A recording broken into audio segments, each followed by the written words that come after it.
Okay. Thank you so much, folks, for your patience. I am delighted to welcome Paul Kitagaki Jr. to the stage.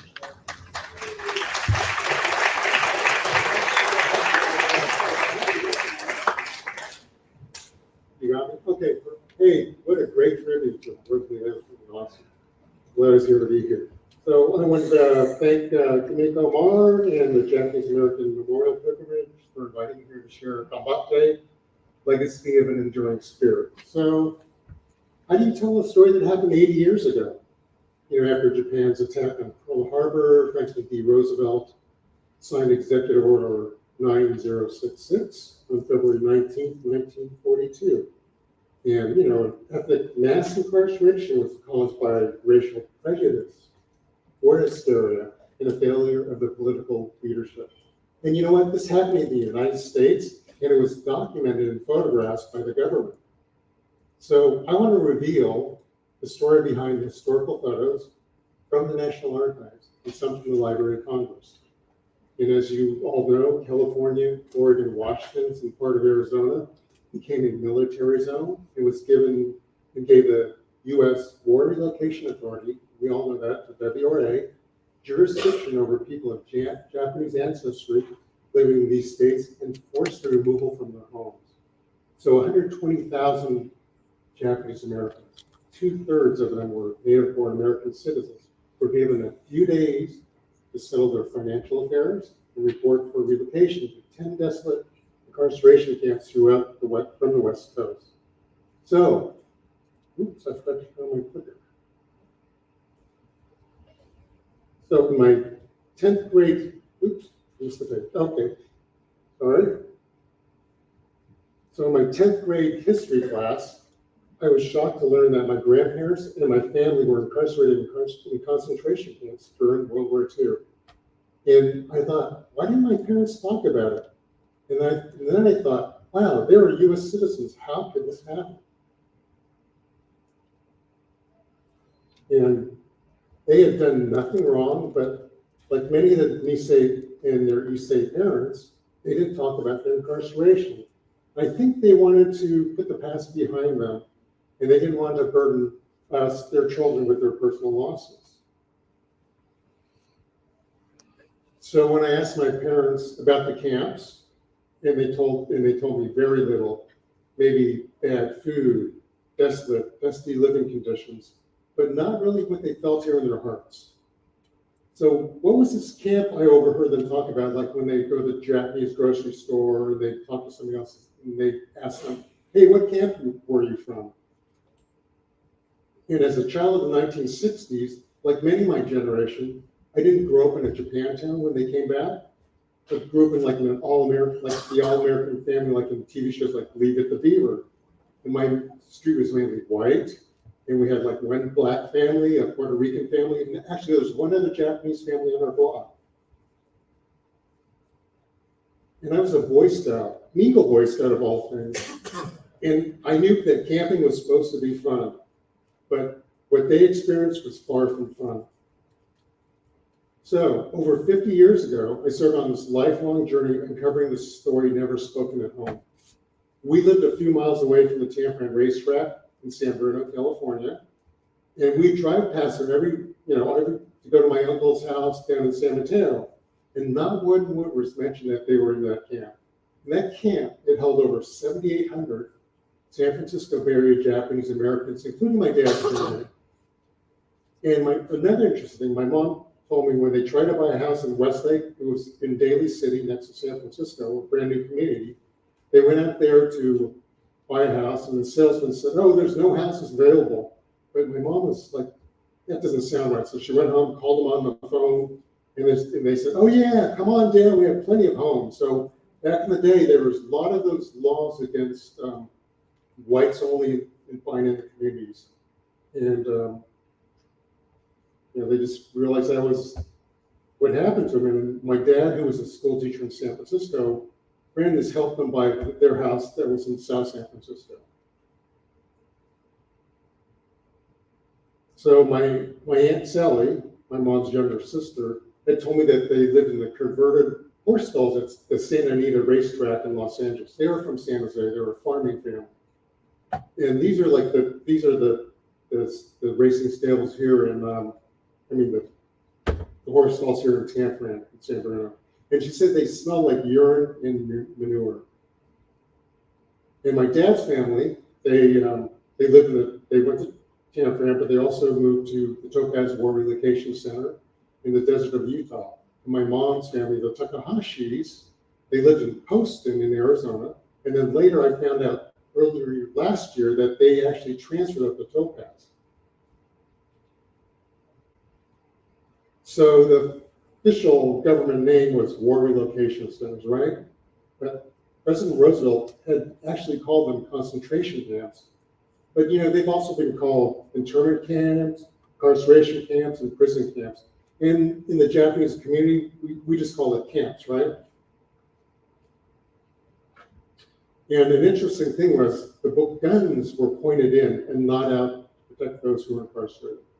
So a few of the Japanese Americans were shot and killed by soldiers guarding them after stepping too close to the barbed wire fence. So why didn't they talk about it? Maybe it was that Japanese concept of shikata gana, meaning it can't be helped. And we talked earlier, one of the other talks, we were talking about the censorship of photographs. This is one of Dorothea Lange's photographs. So she had a whole collection of photographs that were impounded by the government. And she worked for the war, shooting pictures for the War Relocation Authority. So 1970, 71, 72, I really wanted to know more. And I discovered this book, Executive Order 9066, which was published in 1972 by the California Historical Society. And it was really the first book, I don't know if you guys have seen this, but it gave a pictorial history filled with many Dorothea Lange photographs. And when I was searching back in the day, there was not many books on the incarceration. There was one book that was called American's Concentration Camp by this author, Alan Bosworth, published in 1967. So I really pored over those two books out because there was not much information. So for me, I spent 15 years looking for the subjects and photos by Dorothea Lange, whose pictures showed the humanity and suffering of people who looked just like me. And this is Andrew Nizaka, and he said that my father, he's the little kid with the mess kit, said my father believed in America, in democracy, in capitalism. And he brought that mess kit from home because he didn't know what was going to happen to him, so he wanted to be prepared. But these photos have really left a burning desire that has really carried throughout my life to learn, discover, and share the story of the Japanese American experience in America. I wanted to really learn what my family didn't talk about and give a voice to those who suffered this tragic chapter in our history. So my first newspaper job, the San Francisco Progress, in 1979, I experienced the first day of remembrance at the Tanfran Shopping Mall. And that's the site of the Tanfran racetrack where from the Barry was taken, and I went there with my dad and my uncle. And I think this is like the first time of healing for the community to come out. This is really early when really nobody talked about being in camp. And I saw many Isseis and Niseis come out to this first event. And I didn't know at the time, but I photographed Minoru Yasu. He was a lawyer who broke the curfew laws during World War II to test the constitutionality of it. And he was arrested and convicted. And he challenged the case later in the Supreme Court and lost. And it wasn't until 1986 that the criminal conviction was overturned by the Oregon Federal Court. And then in the early 80s, I was working for a bigger paper, the San Francisco Examiner, and I photographed this event. It was called the Japanese Car Heroes of America. And it took place in Marin County, and they were destroying a Japanese car. It was either a Datsun or a Toyota in this parking lot. And for me, it was like so shocking to see that this was happening, especially in the Bay Area, which was supposed to be more like a liberal kind of area. And there was actually in Marin County, which was super more liberal. And then later on, I was working, couldn't keep a job, but I went to work at the San Jose Mercury News, and my writer and I, Donna Kato, who's also Japanese American, and I told the story of David Kawamoto and the 62 others at the Hart Mountain camp who were willing to fight for the U.S. in World War II, but first they fought for their constitutional rights with the draft, and they lost. So they lost, and they spent the duration of the war in a federal prison. I'm just going to show you a couple of the spreads. And that picture on the right, standing in the courtroom in Hart Mountain, Wyoming.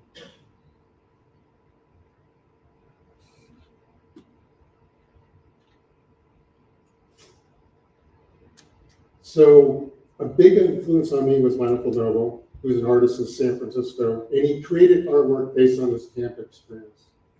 And he was also, I think back in the day, I guess you would call him a beatnik. He lived in North Beach in San Francisco, the artist area. But he was also involved in the community. He was involved in Kimochi in San Francisco, which helped the elderly, and he got me involved with him when I was in school. And he also helped start this Nihon Machi Street Fair, where I once played with my band. It was kind of like having the Cherry Blossom Festival, but this is more for the youth and everybody. But he really encouraged my passion when I decided I wanted to become a photographer. And his greatest gift to me was when he told me that our family was photographed by Dorothea Lange. And man, she was one of my photographic heroes. And incredibly, last year, they uncovered this mural at Fort Ritchie in Maryland. And they reached out to me and said, "Is this your uncle?" I said, "I don't know." So I had some other artwork that he had done, and he was stationed here with the Military Intelligence Service, the MIS. And I also learned that his older brother, who was also in the MIS, was stationed there. So somehow they transferred from Minneapolis to Fort Ritchie, Maryland. But I sent the curator some other artwork he had done, and they said, "This is his work." I said, "Oh, wow, this is really interesting." So one clue that my uncle gave me was, with that one clue my uncle gave me, I went to the National Archives in 1984, and I searched through the Dorothea Lange photo collections taken for the War Eradication Authority. And this is one of her famous photos. This is the Mochida family of Hayward, who lost their home in the successful nursery business, and they never really recovered. So when I went to the archives, I really had no idea what this family photograph would look like. And they rolled out this library card, actually a few of them, and they were in these boxes, and there's over 900 of her photos that she had shot. So as I flipped through these pages for these boxes, I found that the first one I found on my family was dated May 5th, 1942. And I thought, why is my grandmother smiling? And later I found out that their family friend, Dorothea Hightower, was wishing them goodbye. And it all made sense then. And their family stored some of their, my family's personal belongings during the war, as well as the Buddhist temple, where they had lived after the war when they came back. So on the right is my dad, who's 15, and that's his sister, Himiko. And their other older brother, Nobu, was not in the picture at the time, but he was there. So Suimatsu Kitagaki, 65, that's my grandfather, had come to San Francisco, survived the 1906 earthquake, and then he moved to Oakland, where he started a laundry and dyeing business on Piedmont Avenue that he sold and never recovered from. And after the war, when he returned, he ended up being a domestic cleaning houses for people in Berkeley and Piedmont. And my mom's family, the Takahashis, they were poor farmers in San Jose, and they never returned to San Jose. But when I was searching through the archives, I found 4 photos total of my family. And that's my Aunt Kimiko. And that photo on the left's been used a lot of times I've seen in different books and stuff. And she's 12 at the time. And then again, my Uncle Nobu's in the background, and he helped start the Tanfren Library. He worked on the Tanfren Totalizer, which was like a newsletter for the camps, and the Trek magazine in Topaz. And my dad told me they borrowed their older brother, Mario's typewriter, and they wore out his typewriter, because back in the day, I guess you would cut stencils with the typewriter. And he wore out all the keys, they wore out the keys, typing all these newsletters and magazines. But these boxes that I looked at in the National Archives, they held so many faces, so many stories that haunted me for years, but really so few answers. And I realized that, you know, every photograph represented an untold story quietly buried in the past. So in 2005, I decided to find the subjects in these historical pictures from the National Archive and photograph them today. And it was no easy task. And you can see this, these are what the photographs look like in the National Archives. They're about this big, 4 by 5, and there's a card on the back. And so I started with the Lang photographs because those were the ones that I'd seen in that book, and they're really the iconic images, I thought, from the incarceration. And many of those photographs, as you can see, they had no IDs, no identification of family names or anything. They'd have a place and a time, and a date, but that was it. So it was really a slow process. And, you know, at the time when I was doing this, the internet was just getting started, so you couldn't Google anything or do anything. So it took me 15 years to identify, interview, and photograph over 70 survivors or their descendants. So this is what a back of a photograph would look like. As you can see, you know, minimal information. So how do you identify people and find people from over 60 years ago? Many didn't return back to home, right? So really, it took lots of luck and detective work to find them and help from the community members. So I went to churches and asked anybody Japanese I met if they knew anybody in the photos. So the first time, I made a poster board of my favorite photographs. There were like 15 of them. And the Sacramento Buddhist Temple has their summer festival. I thought, oh, this is going to be great because there's some Sacramento people in these photos. I put a business card there, put this big poster board on the wall, and you know, thousands of people were coming through over the weekend. And I didn't get one phone call. I'm like, oh man, what the heck? And I talked to somebody else in the community, and they said, well, have you thought about going to the Japanese Methodist Church? They do a lunch with the Japanese community. So I took my board over there and went there, and then somebody recognized somebody in one of the photos, and that's how I really got my start. But a lot of people, when I tell them what I was trying to do, they would tell me, oh, I know somebody in camp, but for the project to work, it had to be one of those historical pictures in the National Archives. So I wanted you guys to know, I think they touched it up earlier, but there's more than 6,000 images in the National Archives and the Library of Congress. So somewhere there, one of your relatives might be one of those photographs. And I used a large format 4x5 camera, shooting black and white film. So my photos would look like the photos from the 1940s, have the same perspective, have the same kind of feel. And this is some of the film. It's called the Type 55 Polaroid film. And I got a black and white negative, and I scanned those and made prints. So I started closer to home, photographed my dad and aunt in Oakland at the same location they left in 1942. And my dad's older brother was in the Army before the war started. And his brother Nobu, the artist, he volunteered for the Army later and joined the MIS. But my mom, when I started this project, I asked her if she would recount some of the stories. And I heard some when I was growing up, you know, I'm a kid, I don't pay attention. So when it came time for me to record her, she just didn't want to talk about it. And, but her mom had died before the war, and then her dad had a stroke before the war. And they're a poor farm family in San Jose, but he was bedridden with a stroke. So they brought Grandpa to camp with them, afraid if they left him in a county hospital, he would die. And he lived until 1958. And 3 of my mom's brothers were also in the U.S. Army. They served in Europe. And Uncle Tom Takahashi, I found out later, after he died, that he was awarded a Bronze Star for bravery in the 442nd in Company K. So one of my first subjects was Yuki Iwama in 2005. And she was a former Dean of Asian Studies. She started that program at the University of Illinois in Champaign. And so I want to share some of the stories I've worked on, discovered through my project. My full name is Yukiko, Okinaga, Hayakawa, Llewellyn. I was born in Los Angeles, April 22nd, 1939. I was born on Cracker Street in Little Tokyo. Went to camp, and from camp went to Cleveland, Ohio.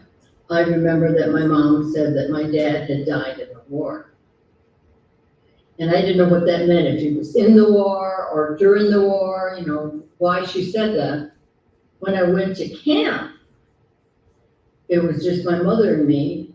But when I went back to Manzanar to check on my records and things, I found out that she indeed had the Okinaga last name, she had the Hayakawa last name, and she had entered Manzanar with a man and me, but it wasn't my father. My father was in Manzanar, but I didn't know that until I was an adult. I wanted some kind of memory to come flooding back to me just by being there, and it didn't come. I still have it in my room, as a matter of fact, sand from the area they said this is where your block was, but I didn't get any feeling of memory. I'm not ever sure that certain things will never happen again, just because they were horrific, just because they were terrible, because they impacted badly on our people. She thought that it ruined her life, that she came to the United States for a better life. She never got it, and blamed the war and camp. Everything that has happened to me in my life has been influenced in some way because of my experience at camp.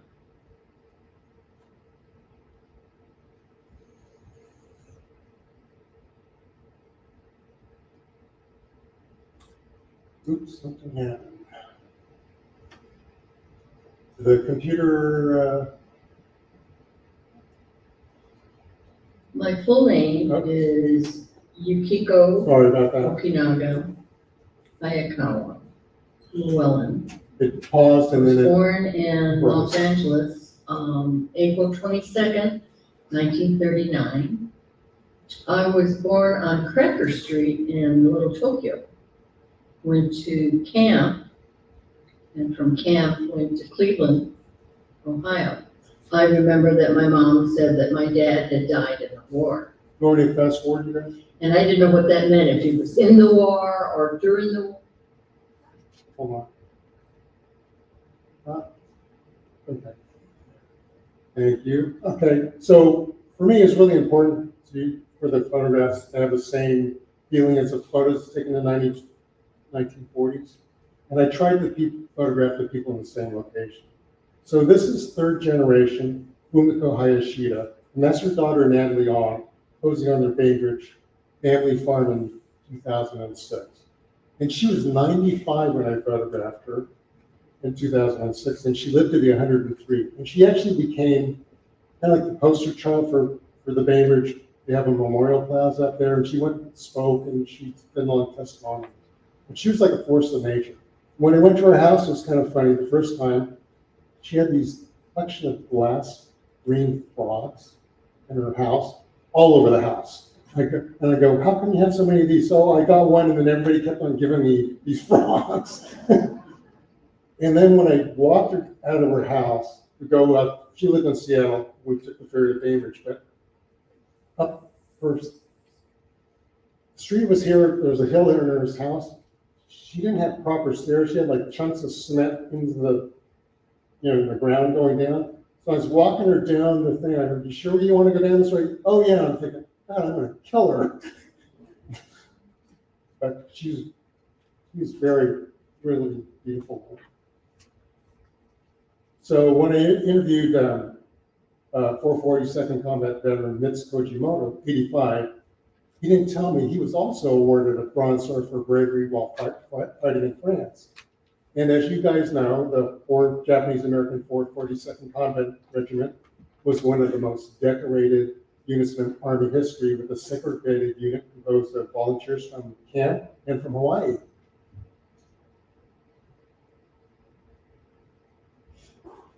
I didn't know where Pearl Harbor was, and my mother and I were really shocked that such a thing could happen.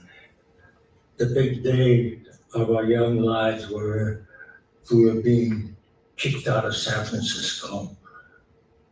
It's kind of shocking because as you grow up, you think you have certain rights of life, liberty. We were citizens, but now we were not. Being treated so harshly was very heartbreaking. So when I found a potential subject, I had a few challenges. I had to really overcome the Japanese concept of enjo. You guys know what that is, right? Reservation, restraint, holding back, really don't talk about yourself. So many people were reluctant and didn't even know that they were photographed.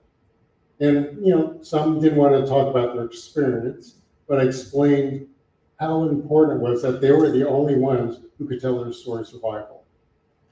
So I would call on the phone and hope they would take the call, not hang up on me, thought I was some sort of salesman or some scam, and tell them, I want to do this photograph, I want to interview them. And it took a while to convince a lot of people, but after I got a few under my belt, and you could prove to them that you're not some kind of wacko, I was able to get more people.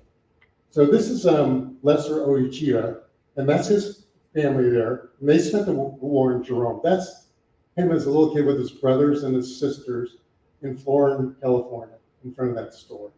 And his dad was like a wholesaler for the strawberries there in Florida. So when they returned home, Lester then he could hear the women crying as they approached Sacramento. They said, "Florin Road, we are home." And when I talked to my subjects, many thought it would take 5 minutes to take a photo, because you know how it is now. You got the cameras, click, click, click. And I said, no, it might take an hour, hour and a half. And they're like, oh.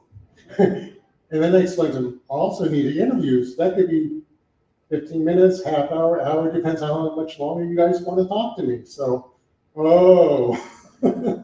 But this is George Simata. He was 90 years old.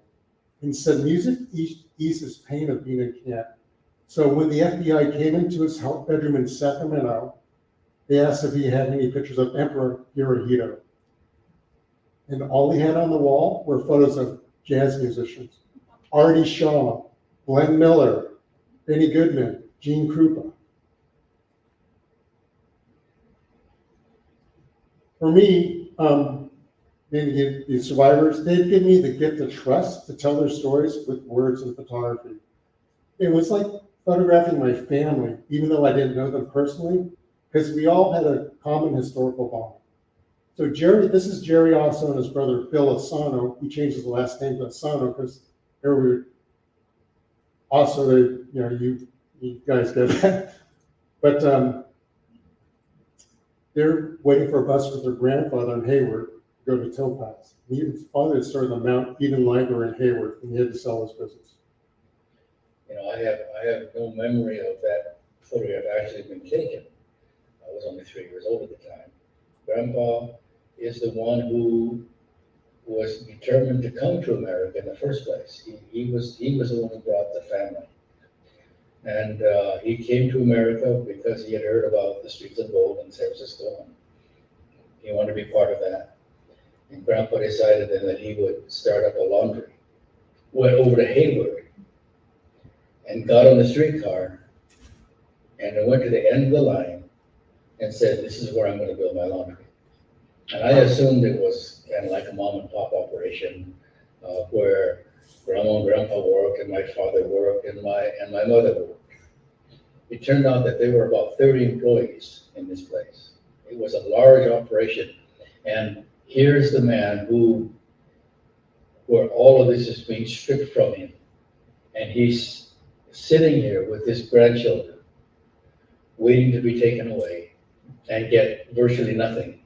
His dream of coming to the United States, his dream of making a life, his dream of having his children work in this business and support, all of them were totally dashed. And yet, when I look at the picture, I still see a lot of strength there. He's not a weak man. He is not a defeated man. And yet, his dreams are gone. My mother remembers going to the place in Canfram, and their first job was to clean the horse manure out of the stables.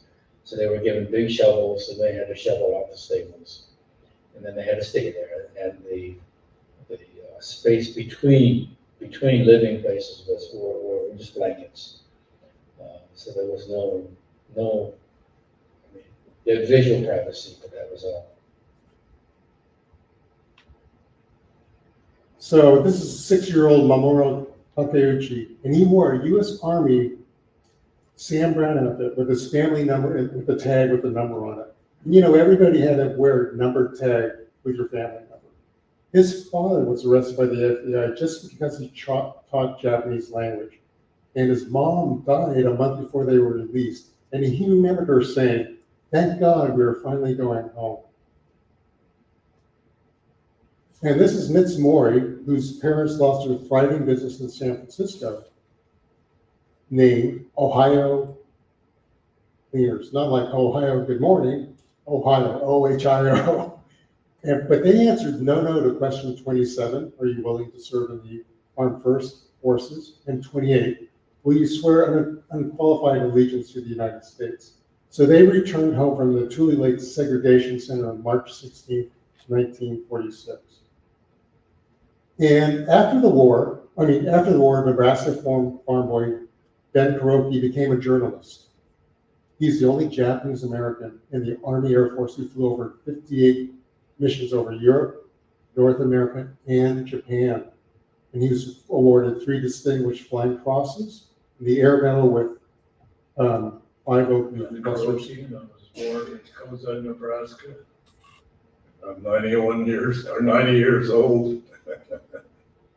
What the Japanese enemy had done at Pearl Harbor made me want to volunteer and avenge what they had done there. I had to beg with tears in my eyes just to stay in my squadron.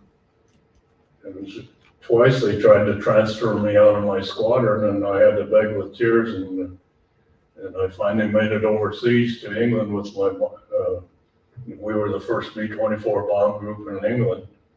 Pilot Jake Epting, he polled the crew. He asked them if he's going to have a Japanese American gunner on the crew, and he asked the crew if they had any objections, and Lieutenant Weir, who was a navigator, remembers to this day that he said, "Of course not." So that's how I got onto the bomb crew after I'd flown 30 missions over Europe. And I ran into prejudice, and so I decided I wanted to get into B-29s and go to the Pacific and fight against the Japanese enemy. Because I had to fight like hell for the right to fight for my own country. I was assigned to a B-29 crew and I was training with the crew in Nebraska. War Department policy prohibited Japanese Americans to fly in B-29. And of course I was shocked when I learned that, and I decided that I was going to try to get that overturned, and I got in touch with dozens of influential people. For at least 3 months, the battle just seemed hopeless. 3 prominent Californians went to bat for me. The 3 of them sent a telegram to Secretary of War Stimson, and Stimson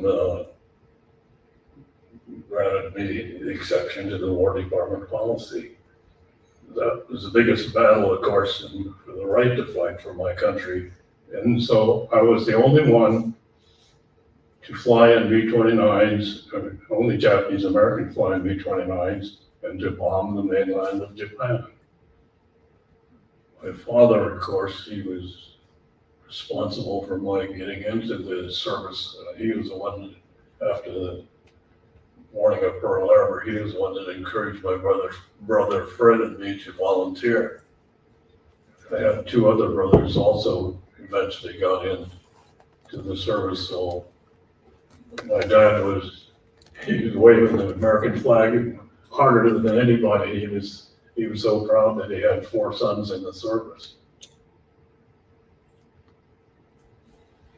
This is Gladys Matsumoto, 85, and she's in the center girl in front in this Ansel Adams photograph in Manzanar. And she said the wind and sand were terrible. It would come up suddenly, and we had to wash our hair a lot. We would get so mad with sand. And she also said that I feel they didn't treat us equally as everybody else. We were citizens just as much as everybody else, but we were singled out because we had slanted eyes.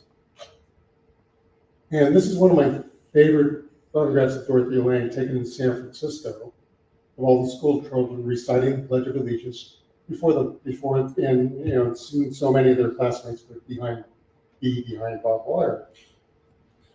So in 2007, 65 years later, this was the first time Helen Mihara and Marianne Yahiro had seen each other since 1942. And I'd learned that Elena's family had owned a grocery store where my mom shopped for Japanese food in San Francisco. I think it was American Fish Market. And both of their parents had been arrested by the FBI shortly after the start of the war.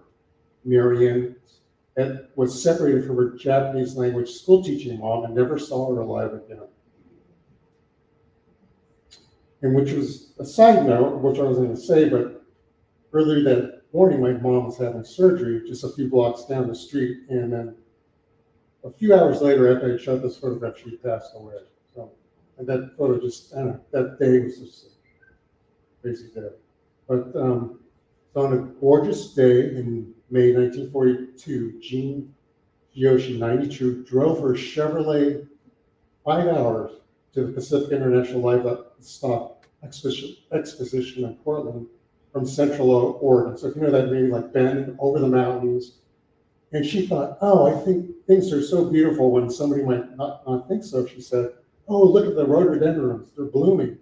And then she said they got to the camp and saw all this barbed wire and everything. She goes, we were law-abiding citizens, so we didn't question things.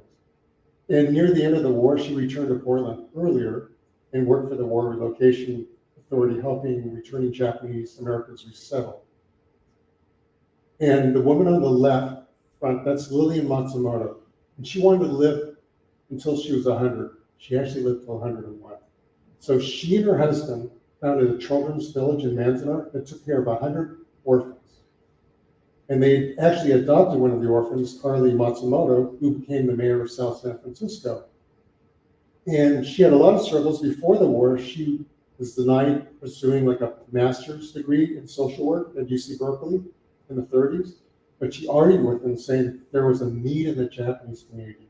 And they actually let her get her degree.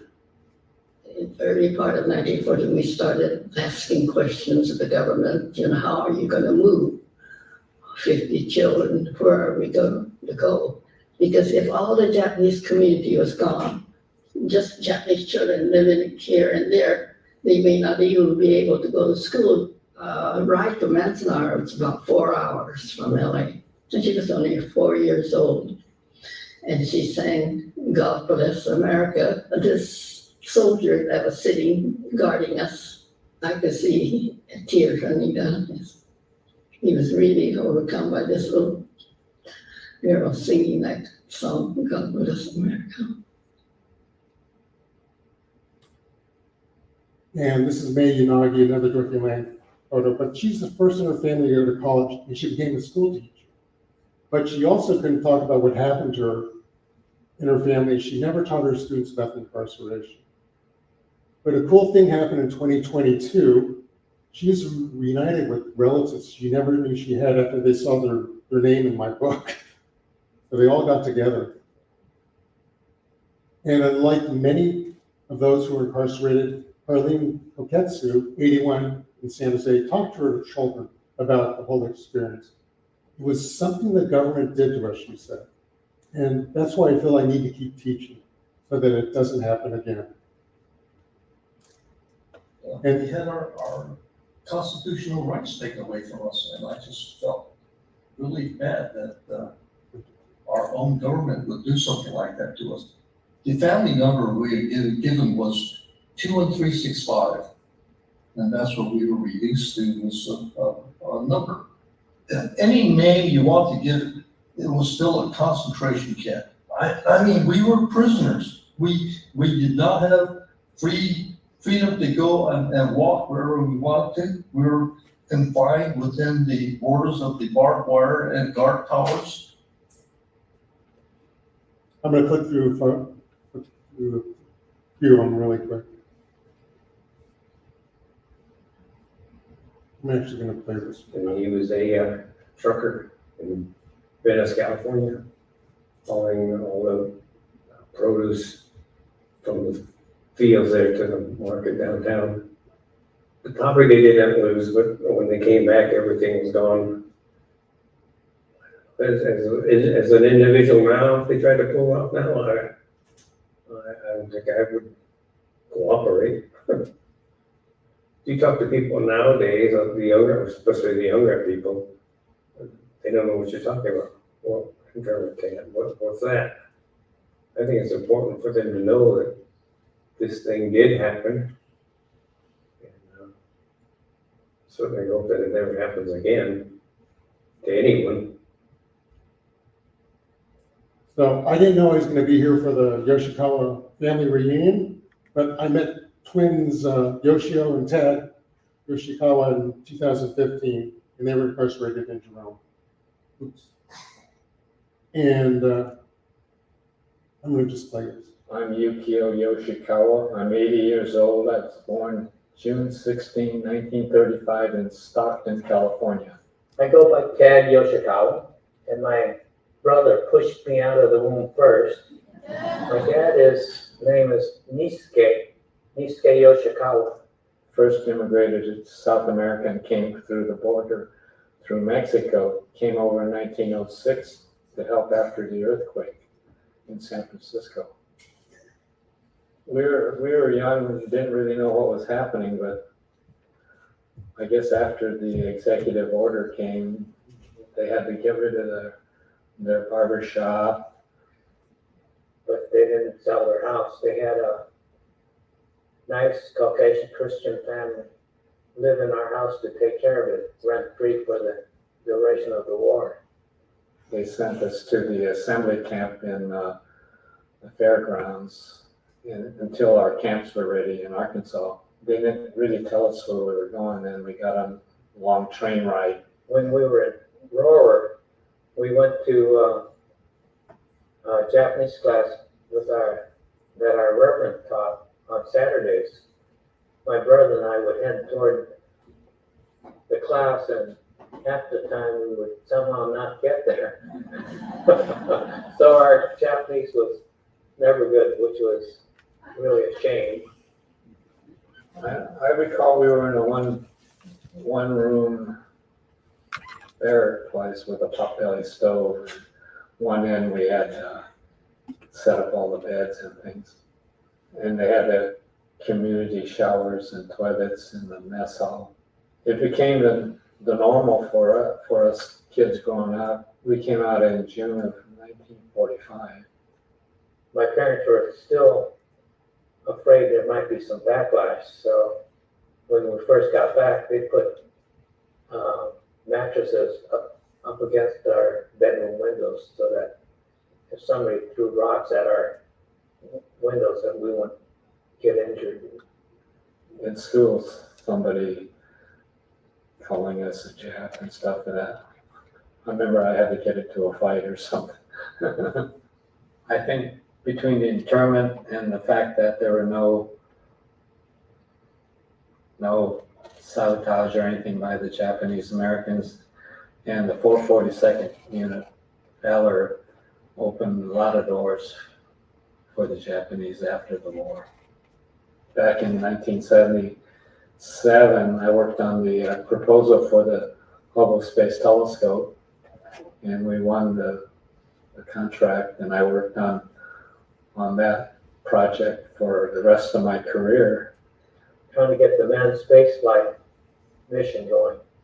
I worked on the Gemini mission where they're trying to prove that they could have a satellite in orbit can be mated up with another satellite being injected into space and meet up with that satellite. We sort of went through what a lot of other Japanese families did. We must have done something wrong, so we have to be more American. So that's sort of the attitude we took, I think. I always think of it as an internment camp. It was a concentration camp. I was telling them about the camps and stuff, and then somebody said, well, that's not like the Auschwitz or anything. The only difference was we got fed and didn't get killed, I guess. We never talked about it because, I don't know, it's just a secret. I think it was, if you don't talk about it, it's the bad experience is erased. Well, the negative was that we were interned without due course of process. It's just an arbitrary thing that they said just because you're Japanese, you have to go, whether you're a citizen or not. But I guess in the long term, if there's any good, is that people recognize that it was not right and unconstitutional, and that there's a group of people that are in stride to make sure that that kind of thing doesn't happen again. I hope it never happens. I'd speak up against it. I'm gonna pass through a couple of these. It's my turn. So for me, this is the first time many of the subjects had shared their story with somebody outside the family. Some were school teachers like my dad and uncle, others farmers like my mom's family. I met Harvey Itano, who co-discovered the genetic cause of sickle cell anemia. The twin brothers Ted and Yukio, engineers who worked on the Hubble telescope and Gemini space program. I met lawyers, housewives, businessmen, social workers, musicians, artists, wrath resistors, Army volunteers, yes, yes, no, no, the controversial loyalty questions. So it took me over 7 years just to find my first 12 subjects, and now they're on permanent display at the San Bruno BART station since 2012. And then in 2022, the Tantrum Assembly Center Memorial Committee unveiled a new revised exhibit inside the BART station, honoring all those who were incarcerated there. And then my exhibit is also the catalyst for the Stanford Memorial Plaza, honoring all those incarcerated there too. And we just unveiled that. So the plaza will educate the public on the historical site where San Francisco Bay Area Japanese were locked behind barbed wire. And I've really been amazed how much time people spend reading the stories with the photographs. And a lot of them have told me that they learned something what their parents never spoke about.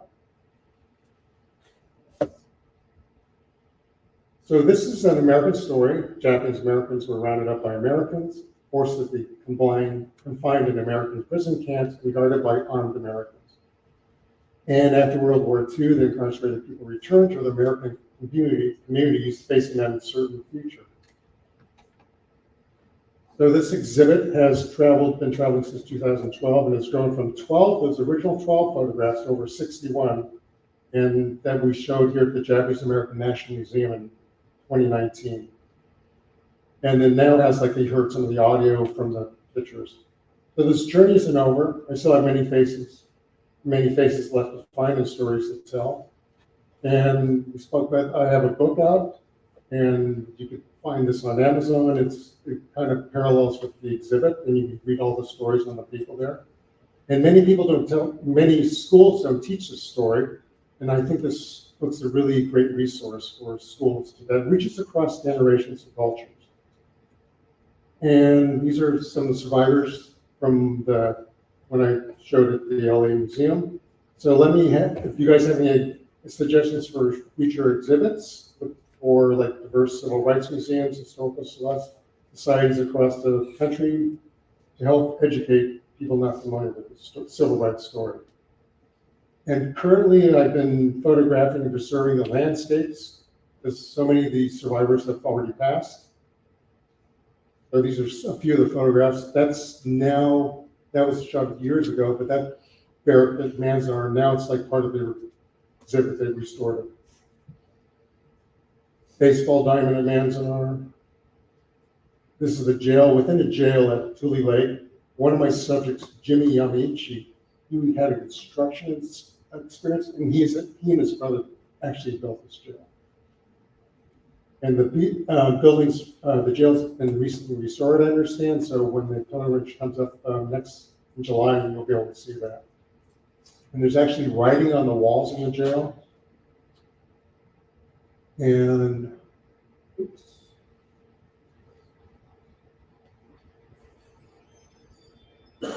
So last year I went to Topaz, that's where my dad's family was.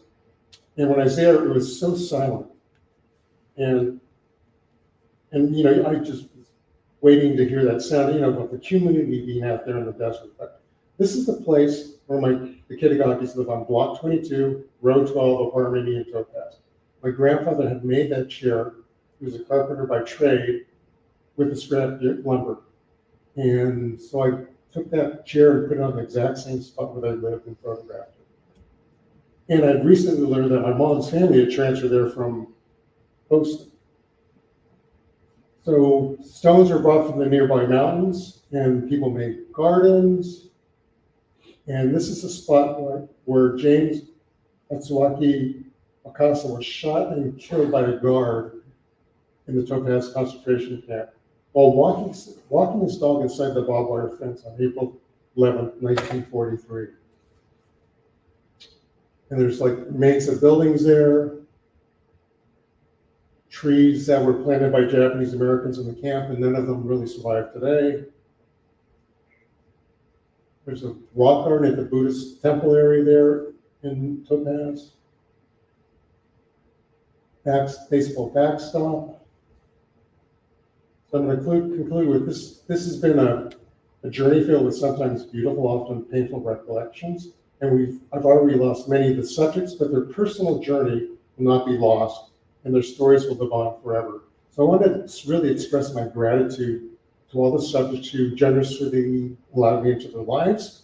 And I wanted something for my grandchildren and future generations to know where they have come from. So I'm looking for the Japanese word that captures the strength and spirit of those who survived the experience. I found it in the word Gambatte, which means triumphing over adversity, never giving up, and always trying to do one's best. And it's come not to define only their spirit and this work, but also my life. So these are a few stories, so we'll always remember. So thank you very much. I'm over time, but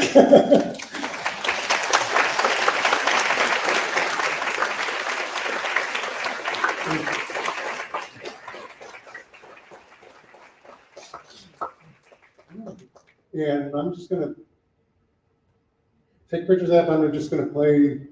This will just run in the background. So these are some of the few pictures I've taken. So thank you so much, everybody. Really appreciate it.